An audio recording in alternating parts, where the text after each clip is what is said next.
welcome. Thank you. It's so good to have you here. We've been thinking about probably this journey alone for quite some time, right? Absolutely. And even just sitting here together for a couple of months now. I know I've been thinking about it. I probably haven't really told you much about it until recently. Yeah, you told me about it recently and I was 100% yes when you mentioned it. Yeah. The reason I have you here, Danielle, so Danielle has been one of my good friends for quite some time now. I say we've known each other for about 1.5 years. But I really wanted to have this moment with you, and you're my first ever person that I'm doing this with, because what this is for me is creating something that I wish I had to watch or listen to when I was younger. Amazing. To help me navigate some of the things that I've been through in my life. So, I want to interview, per se, people like yourself who I really look up to and I think are really inspirational. And I'm just really happy to have you here and ask you some questions. Yay, yeah, it's my pleasure to be here. I'm so excited for this. Yay. Yes. Yeah, we met about 1.5 years ago. I'll introduce you. So we met in the mining industry.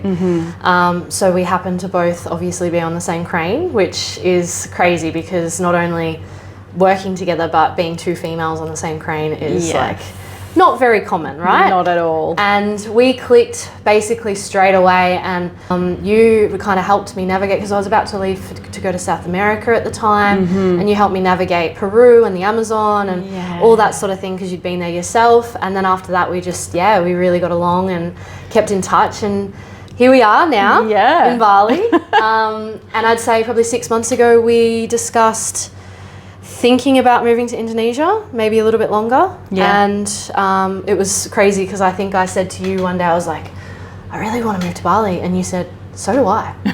And now we're here in Bali. So it's incredible to see that it's come this far. Now, you are running an online business. You are a qualified counsellor. You've moved predominantly to Bali to help yourself kind of shift away from the mining industry and really concentrate on that. So we'll go into that more detail, but what I'd love to start off with was, how did you get where you are, and how did you navigate this journey, and what made you become a counsellor? So if you can go in a little bit more detail about that. Yeah, sure. Thank you for that beautiful introduction. So a little bit about my journey and how I came to be here. It's a long one. In terms of like how I came to be a counsellor, counselling is something that has been really helpful in pivotal and challenging moments in my life. Coming across something so impactful and helpful was inspiring for me to want to be able to give that to other people, as well as naturally being a counsellor, people loving telling me about their life stories and being a natural listener. It's quite natural for me to go into counselling, I think. And it's also been a calling, like something that I've wanted to do. It's just been, something I've been drawn to do for quite a long time. Before I actually even started studying it, met some roadblocks and, obstacles in the way of me actually starting this journey of becoming a qualified counsellor. And being talked out of it and doing the wrong course, and kind of needing the life experience that is required to be a counsellor in a helpful way. I graduated with my Bachelor of Counselling at the end of 2020, right before COVID. And so instead of getting a job as a counsellor, because I didn't get vaccinated, so I couldn't get a job, so I decided to start my own practice and, still get supervision from my supervisors, which is something that all counsellors need to have in their careers, whether you've been doing it for 6 months or 6 decades. And just, was really ready to start this journey. And so I started actually an in-person practice and did some in-person counselling and some online, and then transitioned to more online and then fully online, which has allowed me the freedom to see clients from anywhere, in different time zones and different places, which I love. I love the freedom, and I love working with people on Zoom for a few different reasons, which we can talk into a little bit more later. But yeah, it just felt like with the impact of COVID on the housing market in Perth, Australia, and the way that my life was feeling, it seemed like the best next step to come and spend some time over here in Bali in Indonesia, and to run my practice from over here. So yeah, also having just recently moved over here, it's still, you know, still settling in, but like there's still the novelty of like, oh yeah, and this, and we get to do that, and yeah, it's very exciting at this point. Was there any particular reason that drew you to, I mean, obviously there's a number of countries we can go to that are close by to Perth, the beauty of being in Perth, but was there anything in particular that drew you to Bali itself? It's like most Perth people, it's somewhere I've been quite a lot of times, and so it feels like a second home already. It's somewhere that's easy for me to navigate, even though, you know, there's a different language, a different culture, a different religion, all of that stuff. It's quite familiar to me, so it wasn't, it didn't have that culture shock of going somewhere that I'd never been before, never heard of, had no idea how to navigate. It's very affordable, it's lush and green and tropical, and the people here are, you know, like just so kind and warm and welcoming. Yeah, there's a lot of things about Bali that made it an easy choice for me. Yeah. Definitely. And the people here, as you said, it's just, I think I said something the other day about it, but you know, it's almost hard to be sad here because the energy is just flowing, and they're just so respectful and so kind to us, even though we're not from here. And it makes it so special, and they're willing to go out of their way and help you. And yeah, I can concur with that. It's a beautiful place. How has counselling sort of shaped your life? Yeah, it's been such a helpful journey just for my own personal growth and development. As a natural listener and giver and, you know, recovering people pleaser, my journey to become a counsellor has been more learning about strengthening my core, how to set boundaries. It's kind of bringing in, that side of things rather than, you know, coming from the other way where people need to learn how to move their stuff out of the way and hold space and listen to what the other person is saying. That's something that comes really easily and naturally for me, and my journey's been more about setting boundaries is a big one for me, and just kind of learning about myself, putting words and concepts and knowledge to my experience of being myself and being able to articulate that has been really empowering for me, and I know it is for a lot of people, because we know what it's like to be ourselves, but it's not always easy to put that into words. But yeah, I've loved learning about different concepts and philosophies and approaches and like attachment styles and schema therapy and you know, all sorts of things like this that help to put words on the experience of being human. Yeah, absolutely. It's so interesting, isn't it? What's the biggest lesson you've learned about yourself through this work, do you think? And how do you manage your own struggles while helping people? Again, like there's a lot of people who are in this industry where they are helping others. So how do you personally manage that? Yes, so the answer to both of those questions, as in like a biggest thing I've learned about myself, would be self-compassion, and which is also the thing that helps me to take care of myself while I'm helping other people through their stuff. So yeah, self-compassion ticks a lot of boxes in that sense. I used to be someone who would give myself a pretty hard time about a lot of stuff. My biggest, you know, critic, which I think a lot of people have. Nearly everyone. Yeah. And, you know, if I'm going to help people to not do that to themselves, then I obviously need to learn how to not do that to myself.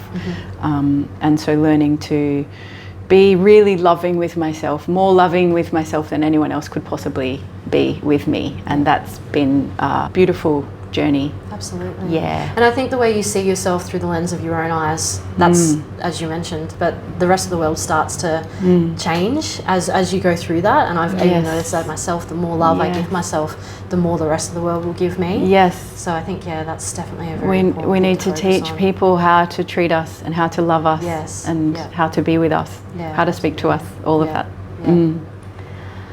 How did you discover your true passion? Because you're obviously extremely passionate about this, and I think that's why I love being around you so much, because it just radiates off you, and it's so cool to be able to find that. And I've only just recently found my passion myself. Yeah. But how did you get to, like, how was your journey coming to find your passion? I know a lot of people really struggle to get there, and me, one of them. I spent my 20s really frustrated that I couldn't find what that was. So yeah, tell us in your words how you managed to find that. Yes. The search for why am I here and what is my purpose is such a big and can be an exhausting question to hold for a long time. And I think it really is a tapestry of different threads that all wove together over a period of time that, you know, is unique to my journey. But I think a piece of it is around, you know how we tend to value what we lacked when we were growing up. And one of the things I lacked was like a strong sense of self, and so I have, as I've learnt about myself, I've really valued that journey. So the combination of loving getting to know myself through learning and academics and academia, combined with my natural ability to listen and want to help people, was my journey of finding my passion. Yep. And I'm so grateful that I have found it, because it is a journey, and it can be exhausting to be constantly searching for it, like I was for like all of my 20s as well. Yeah, absolutely. And I think probably something we could agree on too, that I found is experiences of what shape our lives, and being able to go overseas and maybe travel, especially when you're young, if you're not sure. I think one of the most important things is actually going out and experiencing the world and seeing what the world has to offer, because you will grow and you will find yourself in certain parts of the world that you didn't expect, in certain experiences that may actually help assist you with the long-term goal. 100%. Yeah. Travel's so good for so many things, and that's definitely one of them. Yeah. And even just living outside your comfort zone as well, and you know, maybe something that scares you is a really good way to grow and experience new things in life. And I think for myself, if I didn't actually go, you know what, I'm going to go do this, even though it's so fucking scary, I'm going to do this and give it a go, I would not be here where I am today. Yes. And I would not have found what I have been looking for. 100%. So going back to Bali, what was the pivotal moment that made you want to move here, and what's some of the biggest fears and challenges that you've faced in this journey? Yeah, I had been to Bali, I don't know how many times, you know, maybe 10 times or so before. Sometimes on my own, sometimes with friends or partners. And I love coming to Bali, and it's, you know, it's been a long time dream of like pie in the sky dream of like, imagine living here, it would be so amazing. I think everyone at least goes through, nearly everyone, I wouldn't speak for everyone because not everyone loves Bali, but I think almost everyone thinks about what would life be like living here. Yeah, yes, definitely. And so I had to move out of my rental at the end of last year because the owners were taking it back to give it to their family member. And so it was kind of like, okay, it's time to make a decision. Am I going to look for somewhere else to rent, or am I just going to take this as a little like kick in the pants from the universe of like, now's the time? So I chose that option. And so it was like, okay, I've got a deadline, I've got a time frame to work with, and I just worked back. I think they did give me like 8 weeks notice to move out, so I had 8 weeks to pack up my house, sell most of my stuff. I moved, you know, a bunch of my stuff into my little caravan that I've still got in Perth, and just kind of tie up all the loose ends and come over here. So it was really sort of an internal dream combined with an external time frame given to me by life that I was like, okay, cool, let's do it. Let's do it now then. Yeah. Mm-hmm. I remember that moment happening too, and I was so proud of you because when it all unfolded, you just said, I think this is the universe telling me to go. And I was like, go. And then you did it. And it was on New Year's Eve. I did arrive on New Year's Eve. Which, I mean, talk about like transformation and new beginnings. Like that was literally the last day. You spent New Year's Eve night here. You just landed in Bali, right? I did, yeah. I actually arrived in Lombok and spent New Year's Eve in Lombok and the first 2 weeks of the year over there. Yeah. And the first half of this year has been quite a bit of back and forth, going back for work, going back for other things, weddings, and so I knew the first, part of this year was going to be like that, but I am I am looking forward to kind of a longer period of time here and really like finding a villa, settling in, and creating the daily routine here. Yeah, absolutely. Yeah. Do you think Bali makes it easier or harder for you to stay productive and align with your goals? I think that really depends on the person. You can choose to get into the flow state of cafes and gyms and, saunas and ice baths and day spas and, whatever's. Sounds like my dream. Yeah. And, I think that is probably a natural part of the novelty of the, the newness of being here.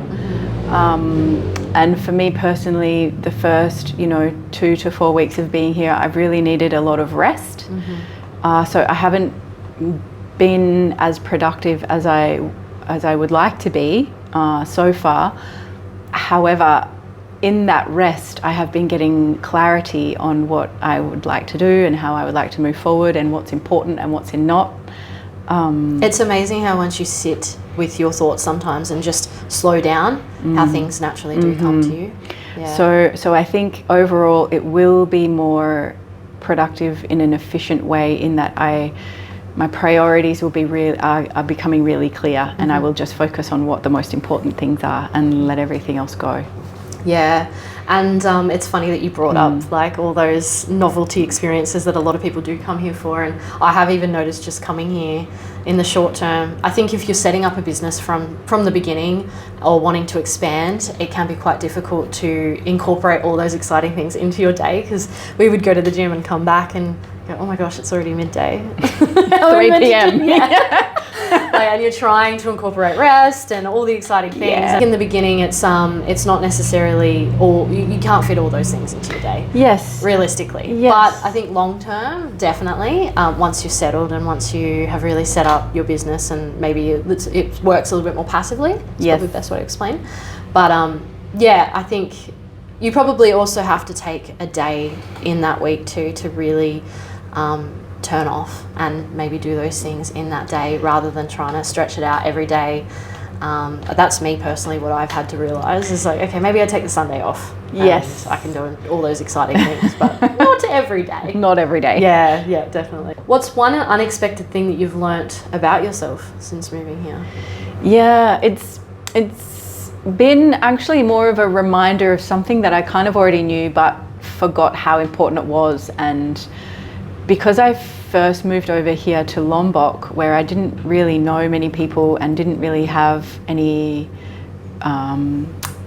core crew people, I went through this phase of feeling isolated and alone and out of flow and kind of getting a bit stuck. And I realized that, it's so much more important to have good people around you than it is to be in, the spot. I'd rather be out of the spot and be with the right people. And that's been a huge kind of reminder for me. And so I have come back to the island of Bali and instantly things started to flow more and work, and there has been a lightness in my heart, and it just feels more right, Yeah, absolutely. And I've even found coming to Canggu, it wasn't necessarily the place that I wanted to be.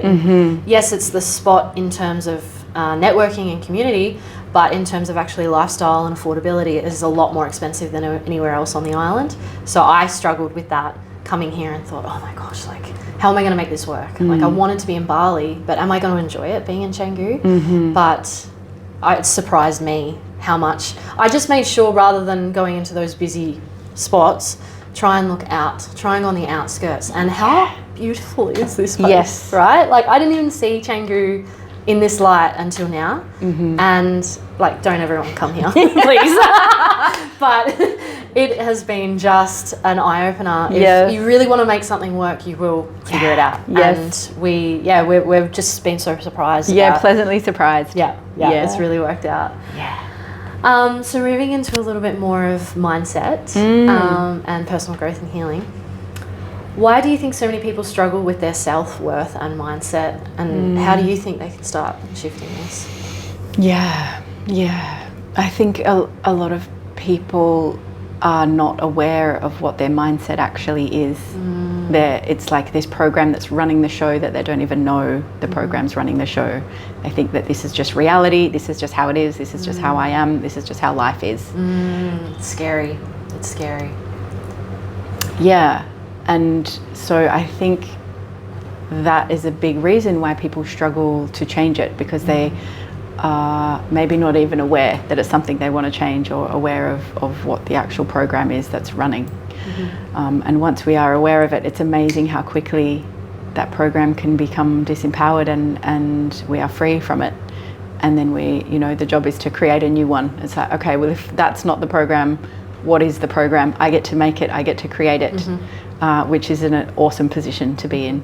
Yeah, absolutely. And it's a super exciting point to help people from there. What about if you, as you said, you don't know that the program's running? Maybe you do know that things aren't working out in your life. Yes. And that program is not something you're fully aware of. How do you become aware that maybe it is the program that's not working for you? Yeah, it's a certain level of self-awareness and sort of starting to ask questions, if you are stuck and you feel like life isn't working, and no matter what you do, sometimes it feels like nothing works. It's not going your way. Yes. So it just sucks to be in that, right? However, we're not stuck in that. We can change it. But in order to change it, we need to start asking questions like, it depends, what circumstances on the person, which is why it can be really helpful to start. Like, I love the idea of journal prompts. I love Googling, okay, give me like 10 journal prompts for this issue, or give me 10 journal prompts for that issue, and then I'll just go in and I'll just start writing, and it's amazing how many insights come from doing activities like that. Talking to people, getting a mindset coach, getting a therapist, talking to people who seem to have a mindset that you like, that you want. Talk to them, if you have the time and if you have those connections. Challenge. It's not easy, but it's simple. And I don't think people understand the power of journaling to the extent of what it is. It's almost like you're getting everything in your mind that's really clunky out onto paper, and actually seeing some of those recurring cycles that, as you spoke about before, having a program that you don't actually realize you have functioning, seeing it on paper can be really transformative, and going, okay, I've been thinking about this for days, or I've had these negative thoughts about myself for days. Is this really necessary, and is this serving me? And as a starting place of like, okay, this is the work I need to do, and then going from there. Yeah, absolutely. How does childhood trauma influence beliefs and behaviours, especially in relationships, for self-trust? I know this is something you're really passionate about. In so many ways. One really helpful approach to looking at this issue is around the attachment styles that are formed because of our childhood experiences and traumas. And I know attachment styles are quite trendy now, and people love learning about what their attachment style is and how they can heal from it, which is so exciting for me, and I love that this is where we are at.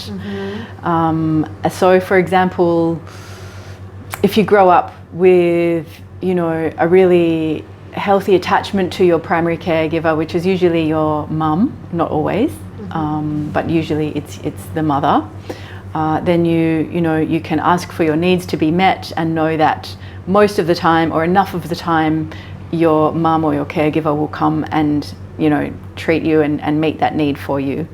And so you grow up as an adult in relationships feeling quite healthy and secure, and not necessarily having to deal with the insecurities and or jealousy or fears or things like this. So like hellos and goodbyes are not anxious for you. Your partner having friends outside of the relationship is easy for you. You can spend time apart and that's okay. You can ask for your needs to be met. You can show your love. You can receive love. All these types of things are, comfortable enough for you in a healthy, secure, functioning relationship. If your primary caregiver as a kid or baby growing up was sometimes meeting needs for you and sometimes not available, you can, become quite clingy and needy and fearful of them leaving you, and that kind of translates into adult relationships as, please don't leave me, please continually reassure me that you love me. It can be insecurities, can be jealousy, can be fear of being cheated on or fear of being left or not being loved anymore. Quite problematic in adult relationships. If your primary caregiver was never responding to your needs and was not available to you anywhere near enough of the time, you kind of grow up taking care of yourself. You learn to meet your own needs, you learn to not need anyone else, you learn to just do it all on your own, which translates into adult relationships as, I don't need anyone, I don't need anything, I'll take care of myself. It's not safe or comfortable for me to ask you to meet my needs.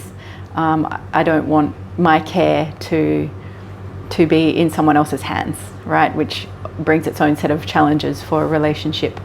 Or otherwise, if your primary caregiver was flooding your space all the time and never let you the space to ask for your needs to be met, if they were interfering with your growth, with your decision making, with your learning skills, all the developmental stages that we go through, if they were always there and in your space, you grow up into adult relationships with like, give me some space, please, do not flood me, do not stay over there, please, where it's safe and comfortable for me. Also, brings challenges to an adult relationship. Yeah, absolutely. So you kind of in an avoidant attachment style. And then if your primary caregiver was also an abuser of you, then you're kind of in a bind. You're very stuck in that situation because you need that person for survival as a baby and a small child, and that person is also not safe. So there is no safe place in the world for you in that situation. So you grow up in adult relationships in a push-pull dynamic of come here, I need you, go away, I don't want you. Come here, I need you, go away, I don't want you. And this takes quite a lot of effort and work to recover from, as you can imagine. And sometimes it's best to do that work on your own outside of a relationship and get yourself relationship ready before you work through and heal in relationship with someone. Absolutely. Yeah. And what is, for someone who might be anxious or avoidantly attached and haven't been able to move into that secure space, what are some techniques that they could probably start with that you recommend? Yes, and this is what I love, people wanting to know this stuff and learn about this stuff. So if you had the experience where your primary caregiver was, sometimes there for you, sometimes not, and left you clingy and needy and needing constant reassurance, you have this ambivalent attachment style of is it or isn't it? That is an anxious attachment style, as is avoidant. There's anxiety in that, and there's also anxiety in the disorganized. So they're all anxious, apart from securely attached. So if you're ambivalent, your job is to learn to meet your own needs and reassure yourself and find a sense of security within yourself and lean out from your relationship, to find yourself. Sometimes we get lost as an ambivalent attachment style in relationship, abandoning everything about myself in order to just not lose that person. Whatever, I'll give up anything, just don't leave me, please. So it's stepping back from that and what needs can I meet for myself? How can I reassure myself? How can I, show myself that I'm okay without being with that person all the time, without being, texting them all the time, calling them all the time, waiting until I'm seeing them again? How can I just learn to be okay on my own? That's your job. An interesting thing. Yeah, absolutely. And it is common for the ambivalent and the avoidant to end up together and trigger each other's wounds and, you know, become very, very aware of what hurts and what their needs are in relationship. And as we start to heal our attachment styles and move more towards a secure attachment, we, you know, can recognize the red flags of, you know, someone who's not emotionally available or is not going to be able to meet your needs if you're ambivalent, or if you're an avoidant person, the red flags of, you know, someone who is going to be really clingy and needy for you, you know, when you actually need someone who can respect your space a little bit more. So as we get more towards a secure attachment style, we start to notice these red flags, and we can start to, instead of being attracted by, you know, the huge chemistry that is generated from someone who's going to trigger you and your wounds, to start to choose less from the chemistry and more from compatibility. And that, you know, shows real growth and maturity in the dating aspect of life. And green flags. Yes, green flags. Yes, Yeah. we don't talk enough about green flags. I think in the recent years, red flags has become a very big thing, but I think it is also important to keep an eye out for those green ones. For too. sure, for Absolutely. sure. What's the best advice for someone who feels completely lost or stuck? Yes, completely stuck is such a difficult place to be. It's somewhere I know I've been, and I think, you know, most human beings have been there at some point. And I do think completely stuck is different for each of us. You know, it's quite a unique thing. But there, you know, there's things we can do in completely stuck to try, you know, to start to find clarity and flow and rhythm and a sense of yes and rightness in our path. And I think turning inwards and, you know, listening to the inklings of your heart, of your mind, of your body, like even in your body, like the physical sensations of what gives you pleasure and what creates discomfort, and kind of, you know, allowing those things to guide and direct you. Sometimes it requires a lot of rest if completely lost is attached to exhausted or burnt out.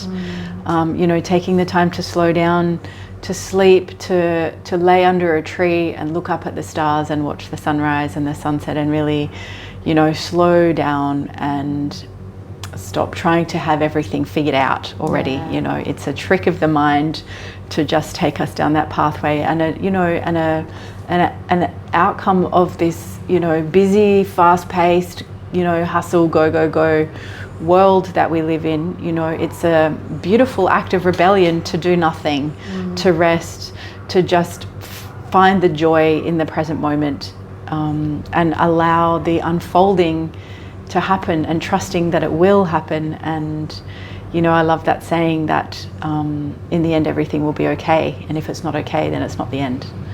I love that too. It's so good. Yeah. Yeah, but yeah, you know, finding out what you need for your particular experience of completely lost is important. It might be, you know, that thing that has been asking for your attention to go do, that you've been avoiding and putting off. You know, like it could be like, actually go do that thing, because until then you'll never know. Yeah. But yeah. And I like that you mentioned, you know, maybe laying on the ground and looking up in the stars. I think going out in nature is such a big thing.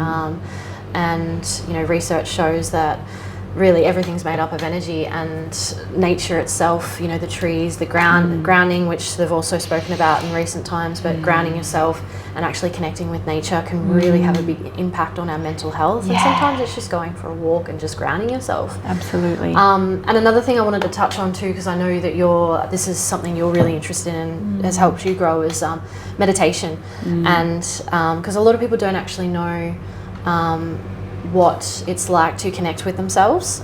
So tell us a little bit about your experience with meditation. Yeah, I guess my first experience with meditation was in my 20s when I first started practicing yoga, and my yoga teacher was encouraging just like mindful breathing, whether it was sitting still or breathing, you know, with movement. It's really bringing the focused attention back to the breath, back to the present moment. And then from there, you know, I've tried many different types of meditation, definitely not all of them. yeah, like focusing on like a candle flame or focusing on a sound or guided meditations. Yeah, I think it's all really helpful, and I agree that, yeah, it's cultivating a personal practice that, you know, brings the spirituality into the physical day-to-day life. It brings that, you know, it makes it functional in your day-to-day life, your connection with whatever your spirituality is, and yeah, the positive impact of that, you know, mentally, emotionally. Yeah, it's beautiful.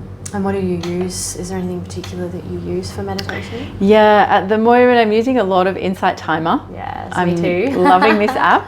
I have the premium version, which, you know, you don't have to have. You can do thousands of meditations without it. But the paid version has, and I'm not getting any kickbacks from this. Maybe in the future. Insight Timer. You can do like, you know, 5, 10, 20 day more courses. Yeah. And I love the consistency of doing something over a period of time. But yeah, even just setting the timer for like 10 or 20 minutes and with like gongs at intervals and just sitting quietly, and yeah, absolutely. And I think it's great for beginners as well. And I think the beauty of it is really connecting mind and body into one, because we get so lost in our minds that we forget to connect with body. And I think that's the beauty about meditation, right, is bringing them into one, which brings me to feeling stuck. So maybe you're not completely lost, but let's say you're just stuck, maybe in a decision in a moment. What is the best way to getting out of that feeling stuck? Yeah, I know for me personally, what's been really helpful is moving my body, getting the blood flowing, whether it's going for a walk or a run or a workout or, you know, whatever, you know, movement, you know, getting the blood flowing, those positive hormones, you know, released. The cognitive function just goes through the roof when we exercise. Like, there's so many positive benefits. If you're moving your body every day for a period of time, it's not going to take long for you to not be stuck anymore, right? Exactly.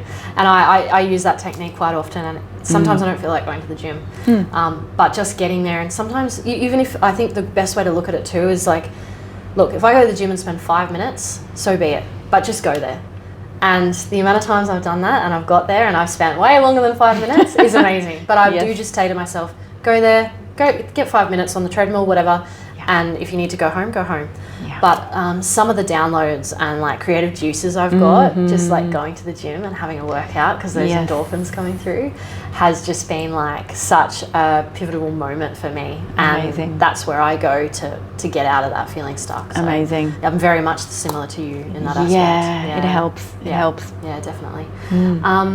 So what are your top 3 go-to practices for personal growth and emotional resilience? Oh, good question. But yeah, I guess personal growth, I love reading, and then applying what I'm reading to myself and my life and my journey.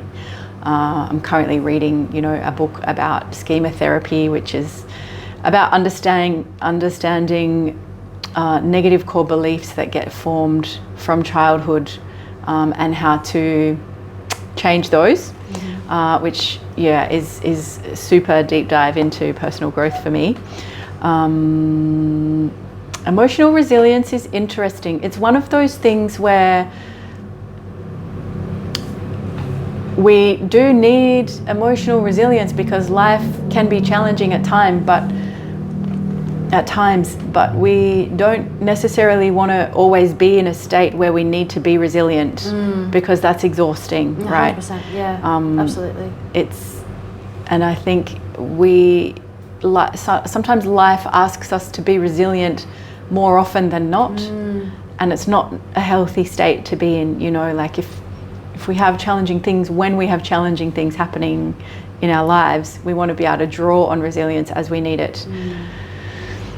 But not to stay there. Yeah, absolutely. And I think I'm a good example of emotional resilience, because I thought I was being strong for many years and very much put emotion to the side and thought, I don't need to deal with that. I'm stronger than that. I don't need to cry. I don't need to feel, you know, whatever it may be. Anger was a big one that came up as well. And it wasn't until later on in my adult life I realized I had to actually deal with all those emotions that I buried. Here they are. Yeah.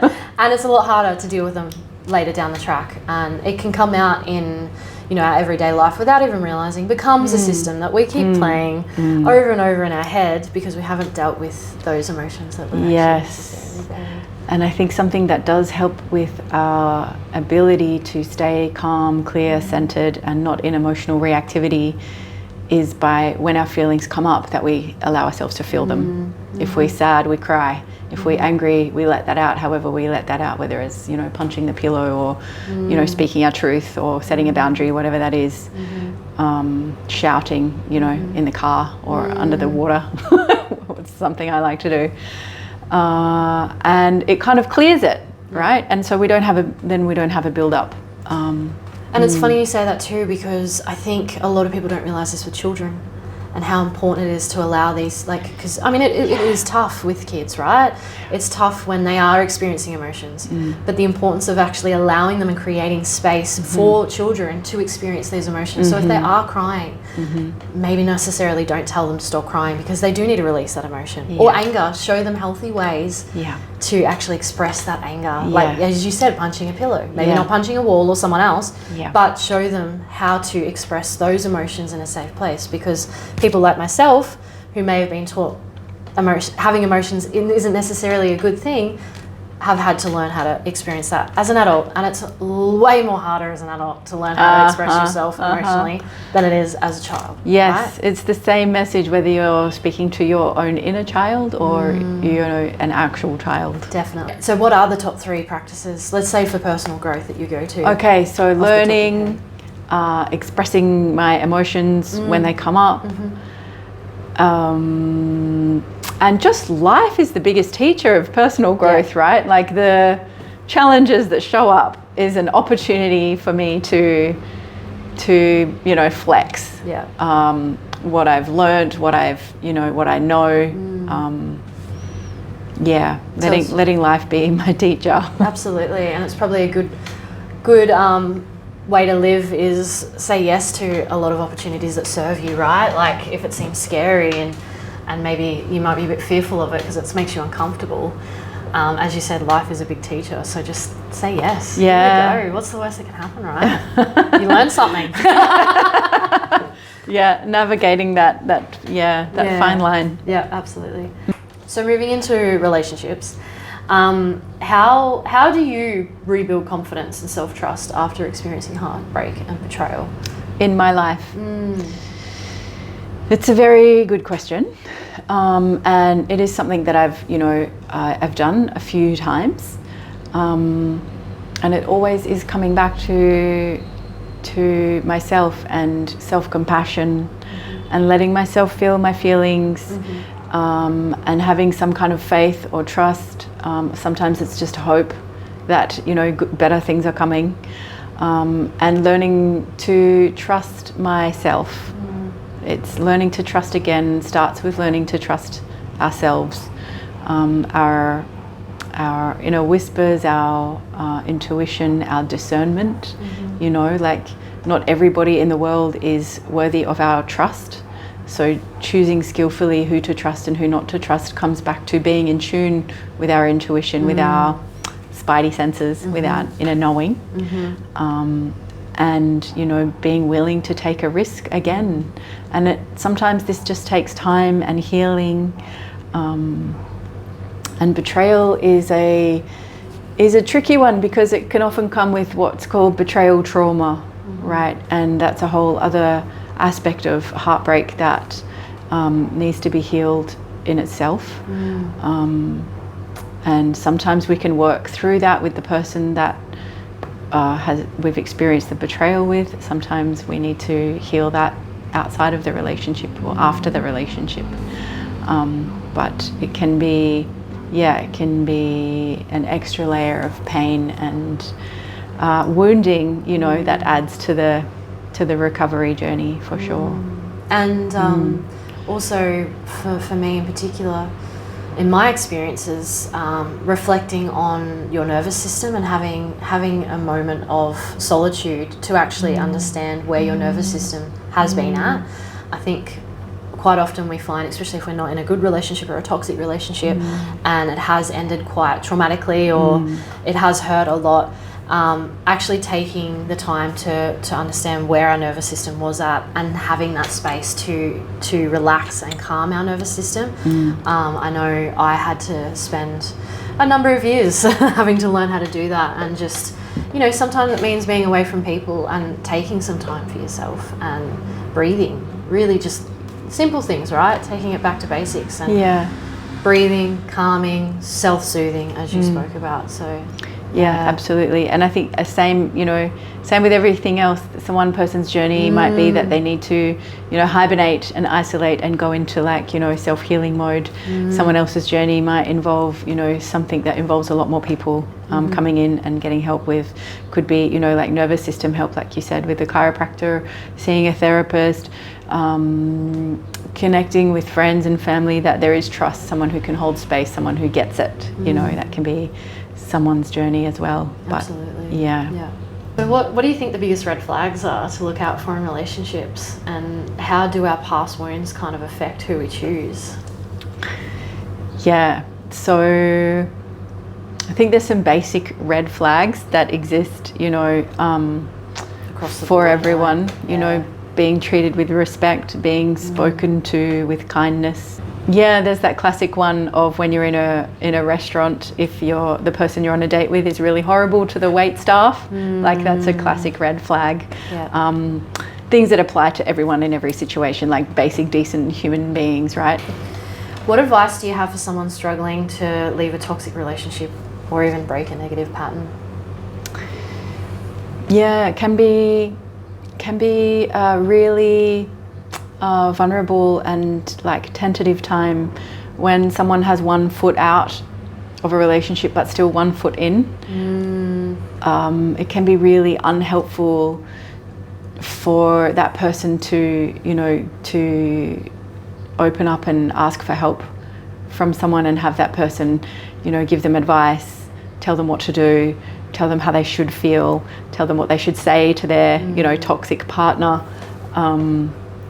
It's really an opportunity for that person who's thinking about leaving a relationship to go inward and get really clear on what they need and what they want, and if this relationship has the potential or if this partner is compatible with them or not.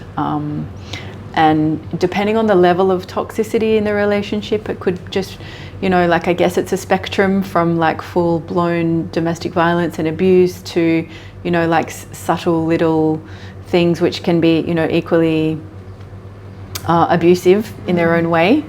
And, sometimes it can take a number of tries for a person to leave a toxic relationship. They might break up and get back together, over and over. And so I guess my advice for someone who is struggling to leave a toxic relationship is to start to take notice of what you're giving versus what you're receiving in this relationship. Take notice of how this person speaks to you, how this person leaves you feeling about yourself, what aspects of yourself this person is bringing out in you.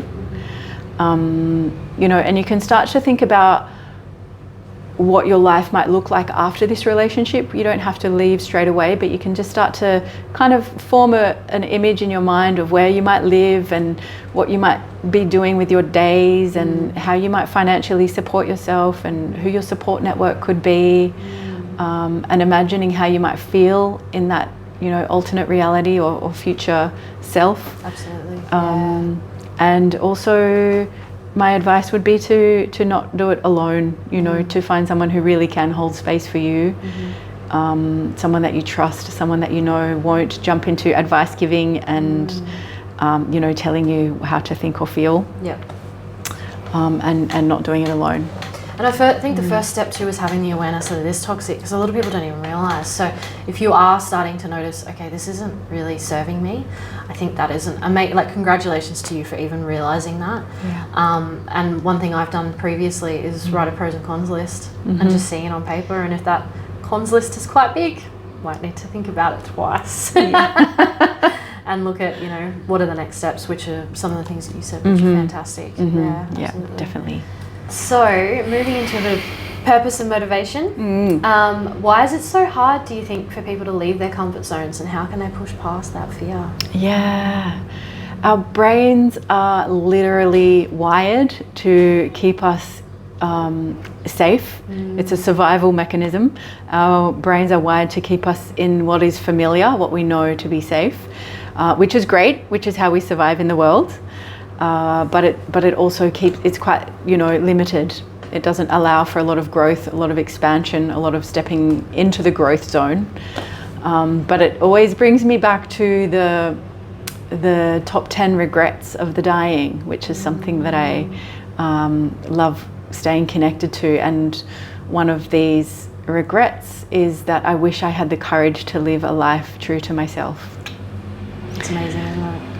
It is. That hits deep. It hits deep, and it reminds us that life is short, you know, and it requires the courage to actually step outside of what's familiar, and follow the inklings of our heart and our desires, and to give a go to the things that are not familiar.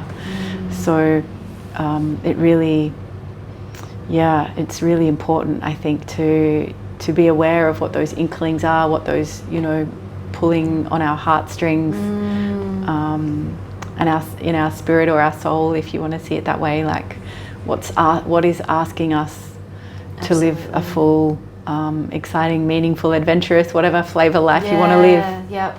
And I think the importance of, as you said, like not being aware of what that is, but not burying it. Because I'll give you an example.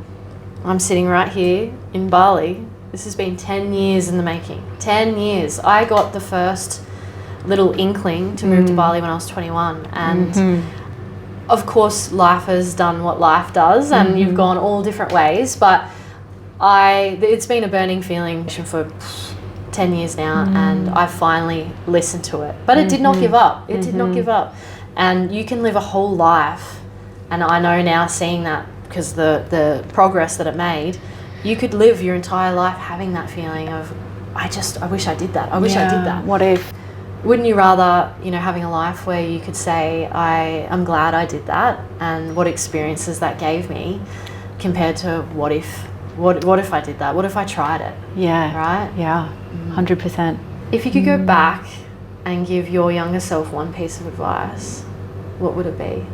Yeah, I guess my number one piece of advice I would give my younger self is to love myself as much as I can, as deeply as I can, as, to listen intently and give myself that, nurture and love those deepest parts of myself. Because the parts that I cut off, that I ignored, that I shamed, that I, sacrificed, were actually really important parts of me that I needed to love and nurture along the way. Yeah, so that would be my advice. Yeah, I love that. Yeah. What's one mindset shift that that's completely transformed your life? Yeah, it's actually something I learnt on the mines. Interestingly. Yeah. You learn a lot in the mines. You do, yes, especially recovering ambivalent, anxious attachment styles that we are. We, because safety is such a massive factor in that industry, it's actually our job to put ourselves first, to put our safety first, above everyone else. And there was a couple of experiences I've had where, supervisors have said to me, like, fuck them, you look after yourself first. And it was, in relation to something to do with work, but it actually landed on a much deeper level for me. I'm like, okay, I get it. I'm hearing you loud and clear. Fuck 'em, put myself first. And I guess I've grappled with the fear of being selfish and the fear of being, of being judged for taking care of myself first and putting myself first. And it's been a huge learning curve for me to be okay with that. To be comfortable with putting myself first. So yeah, it's something that I'm learning to become more and more comfortable with. Yeah, absolutely. And it's amazing that the mines did teach you that, because it is so true. Like, we really do have to put into place how important safety is, and not just ourselves, but also other people around us. And we have to make decisions to ensure everyone goes home Safely. that day. That's right. Yeah, absolutely. So I never even thought of it like that. That's really interesting. Last but not least, the finale question. What is next for you, Danielle? Any big goals and dreams you're working on? And let us know how we can contact you or maybe follow you on this journey. Yeah. So now that I'm getting settled into Bali, my big project that I'm super excited about is, on top of my counselling practice and seeing clients on Zoom, I have some plans to build some online courses to, on some of the subjects that we've covered today, which is what I'm super passionate about. And, this is the legacy that I want to leave behind. This is the positive impact that I want to make on the world, and the people around me. Is that the quality of our relationships, determining the quality of our lives is what I'm really connected to in creating my passion and my purpose. So building online courses, continuing my online counselling practice, and just living this beautiful, balanced, work Bali lifestyle. Yeah. And tell us a little bit too about like online counselling for maybe someone who's never done online counselling before. Some of the benefits with that and something that you really love about. Yeah, it's amazing. You can therapy from your couch at home, from your car, from sitting under a tree or walking along the beach, anywhere that you can walk around, you can sit down, you can lie down, you can be hanging upside down from a tree. You can therapy from anywhere at any time that feels safe and comfortable for you, right? Which is amazing. There's no driving, there's no commuting, there's no parking, there's no having to put pants on if you don't want to put pants on. Like there's a lot of freedom in it. Yeah. I have pants on. That's good to know. Just to clarify, I do wear pants.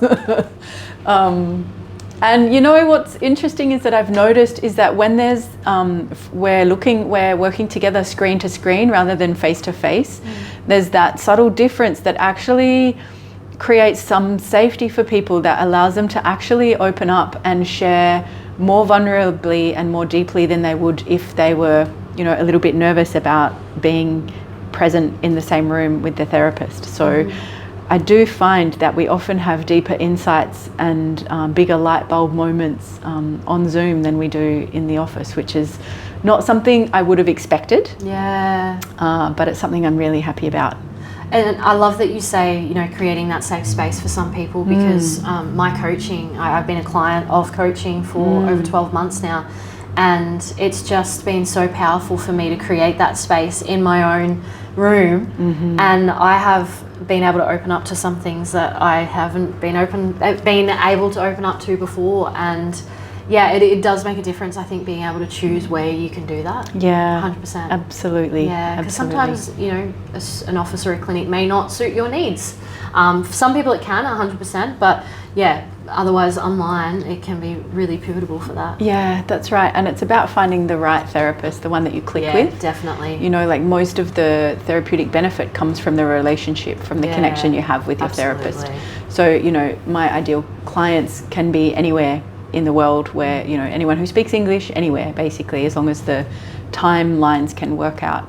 If you're on the other side of the world, we've just got to find a time that works. But I love that about working online. And how do we find you? Yeah, so you can find me at nourishcounselling.com.au. You can find me on Instagram, Nourish Counselling, and you can find me on Facebook, Nourish Counselling. Beautiful. Yeah, I'll pop it in the link later anyway, so people can come find it. But thank you so much for taking the time. It has been so amazing to pick your brain on some things. As I said to you, you inspire me and I look up to you, so it's been amazing to actually sit down and have this conversation. Thank you. And I look forward to seeing what the future holds for you on our journey. Yeah, thank you, Shawnee. It's been such a pleasure. I've loved this. Let's do it again. Yay.